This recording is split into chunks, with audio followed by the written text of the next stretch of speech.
Bienvenue à tous dans cette nouvelle vidéo YouTube et aujourd'hui on va apprendre 10 nouveaux mots de vocabulaire que tu vas pouvoir utiliser à l'aéroport. Donc si toi aussi tu manques de vocabulaire, si toi aussi quand tu pars en voyage tu as du mal à parler anglais à l'aéroport, assis-toi confortablement parce qu'aujourd'hui tu vas apprendre 10 nouveaux mots de vocabulaire à utiliser pendant ton prochain voyage. Alors, prends bien un cahier et un stylo pour bien tout noter et c'est parti!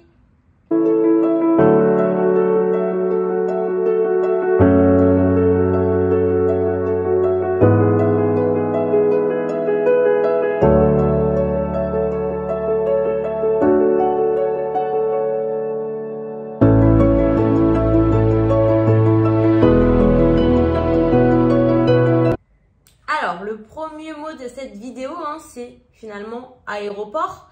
Bon, je pense que ça, c'est un mot que tout le monde connaît. Mais au cas où, aéroport en anglais se dit airport. Là, rien de bien compliqué. Donc, je vais à l'aéroport. I'm going to the airport. Donc voilà, si jamais vous prenez le taxi pour aller à l'aéroport pour rentrer chez vous. Where do you go? I'm going to the airport. Ok, let's go. Il faut aussi savoir indiquer où tu vas à ton chauffeur pour qu'il puisse y emmener. Le deuxième mot de cette vidéo, ça va être le mot un vol, a flight. Là, on commence par des mots assez simples, assez faciles, mais on va aller de plus en plus dur. Donc, un vol, a flight. For example, what time is your flight? À quelle heure est ton vol? What time is your flight? À quelle heure est ton vol? My flight is at 9 p.m. Mon vol est à 10h ou alors 22h. Allez, maintenant, on commence à faire un petit peu plus compliqué. À votre avis, en anglais, comment je vais dire le mot bagage? Là, on a 3 mots en anglais. Est-ce que vous en connaissez au moins un des 3? Le premier, facile, il est transparent, on va dire baggage. Le deuxième, un peu plus difficile, on va dire luggage. Et le troisième, on va dire suitcase.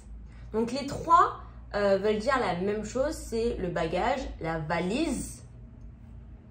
Donc, vous pouvez autant utiliser l'un des trois. C'est vous qui choisissez en fonction de celui que vous arrivez à retenir. Baggage, luggage, suitcase. On traduit en français par bagage ou alors valise. Par exemple, where is my luggage? Où est ma valise? I don't know. I lost my suitcase. J'ai perdu ma valise. Voilà, donc là, vous pouvez vraiment utiliser les trois de la même façon. Maintenant, on continue avec le numéro 4. Donc là, on a le mot une carte.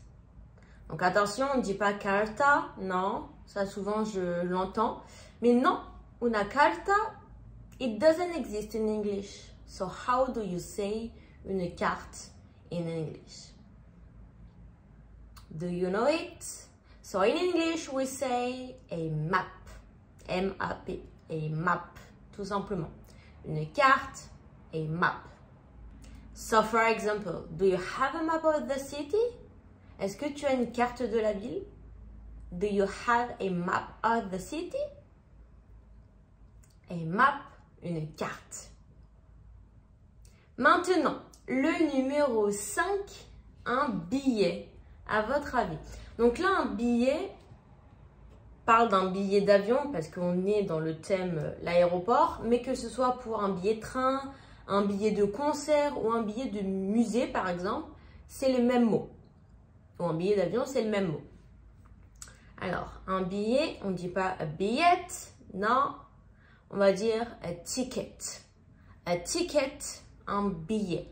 Très bien. 2 tickets, please. 2 billets, s'il vous plaît. We booked 2 tickets. On a réservé 2 billets. Donc, ticket, billet. Et billet n'est pas transparent, attention. Maintenant, on verbe, le verbe aider. Est-ce que vous savez comment on dit le verbe aider? Le verbe aider se dit help. Il est régulier, donc help, helped, helped, avec le son T. Helped. Good. So, for example, can you help me, please? Peux-tu m'aider, s'il te plaît?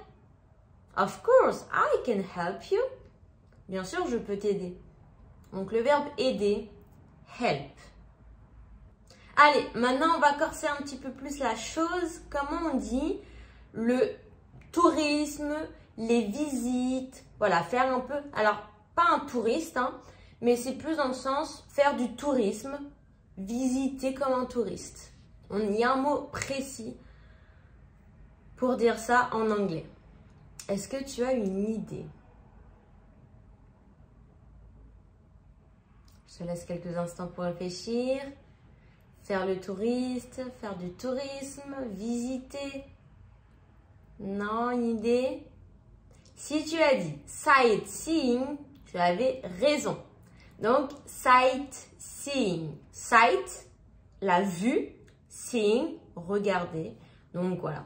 Faire du tourisme et regarder, visiter la ville. Sightseeing. So, for example, we did a lot of sightseeing in Rome. On a beaucoup visité à Rome. We did a lot of sightseeing. Attention, sightseeing, même si en français on peut le traduire par visiter, on a beaucoup visité. Ce n'est pas un verbe en anglais. Ok? Donc j'ai besoin d'un verbe. We did a lot of sightseeing. Sightseeing n'est pas un verbe, c'est un mot. Donc même s'il y a le verbe si dedans, ce n'est pas un verbe quand même. Ok? Donc, il me faut un verbe pour créer ma phrase. Pour que ma phrase soit correcte, j'ai besoin d'un verbe. We did a lot of sightseeing. On a beaucoup visité à Rome.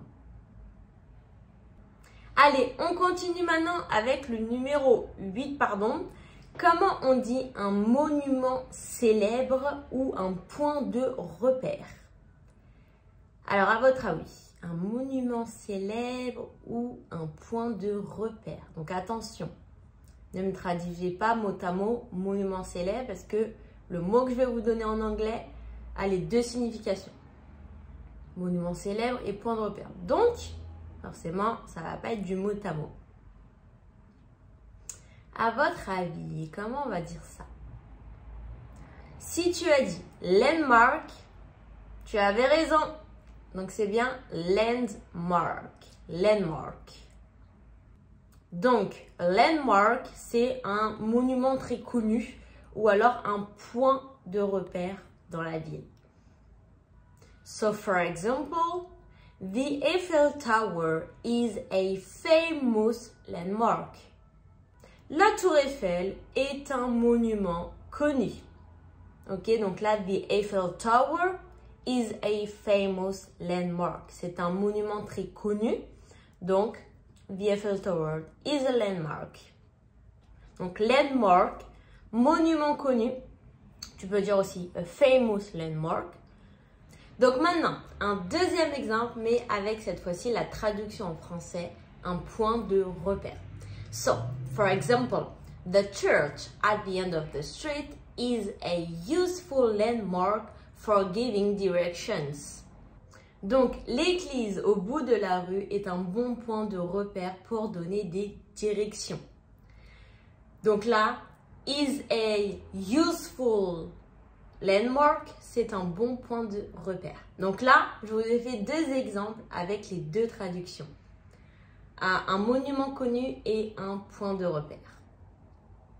On continue maintenant avec le numéro 9. Celui-là, très important à savoir, c'est une assurance voyage. Donc, à ton avis, comment on dit une assurance voyage en anglais? Donc, voyage déjà. Travel.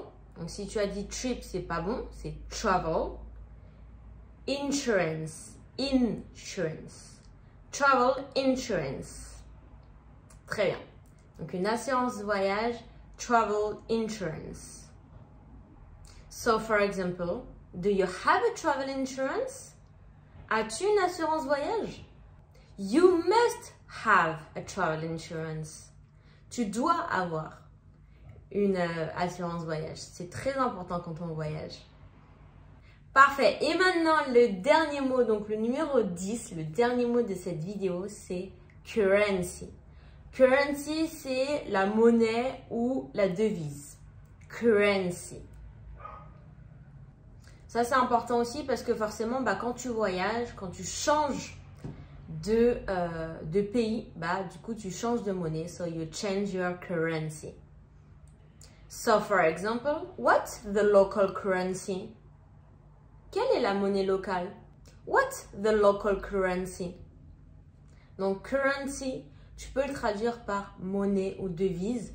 Et du coup, à utiliser quand tu veux demander, voilà, c'est quoi la monnaie locale? Quelle est la devise locale? What's the local currency? Et voilà, donc c'était le dernier mot de cette vidéo. Donc, j'espère que tu as bien tout noté. Si tu n'as pas noté tous les mots, n'hésite pas à revenir en arrière pour bien noter tous les mots. Surtout les mots que tu ne connais pas. S'il y a des mots que tu connaissais déjà, n'hésite pas. Il n'y a pas besoin de les noter vu que tu les connais déjà. Note vraiment surtout ceux que tu ne connaissais pas pour pouvoir les revoir plus tard et surtout les apprendre. Et voilà, donc si tu as aimé cette vidéo, n'hésite pas à me laisser un petit pouce bleu, ça me ferait énormément plaisir. Si ce n'est pas déjà fait, n'hésite pas également à t'abonner.